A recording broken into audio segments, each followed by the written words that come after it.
The legacy of Polynesians in pro football is deep, but this past year was something truly special. The late Junior Seau became the first Polynesian voted into the Pro Football Hall of Fame. Troy Polamalu, the spectacularly frenetic yet humble warrior, retired after a stellar 12-year career.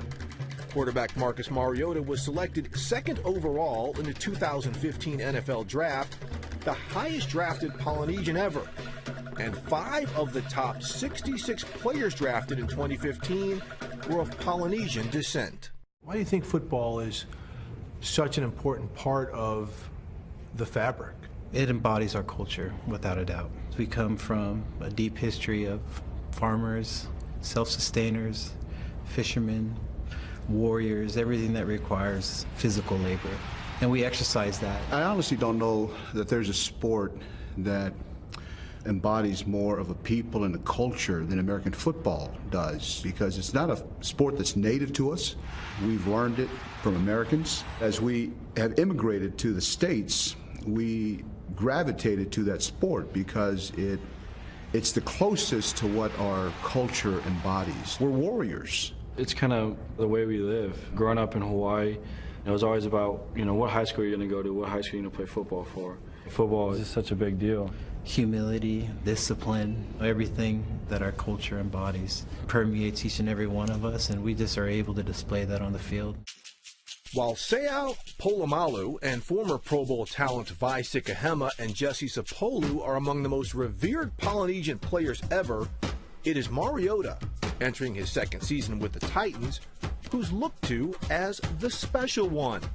You heard all the reasons why Marcus was so highly sought after during the draft, because the other quarterback, Jameson Winston, had all kinds of issues off the field. And Marcus's record off the field was clean. And yet I think people thought, well, he may be great off the field, but we don't know whether his game translates to the NFL. It took all of one quarter to figure out that his game does translate. Mariota, quick throw, he's got it to right, end zone, touchdown, Titans! I feel that any Polynesian athlete feels a responsibility to represent where they come from and their family in the best way. So I guess I do feel, some sense of responsibility in that aspect. But really, I hope this opens up the door for the guy to go number 1. A banner year for Polynesian football, which started last year at the draft, comes full circle this year at the draft with the emergence of Notre Dame tackle Ronnie Stanley, who is of Tongan descent and leads the next wave of Polynesian upstarts. Stanley understands he's not just playing for his family and team, but for his culture. I'm kind of taken back a little bit. It's really impressive how many Polynesians have been in the NFL.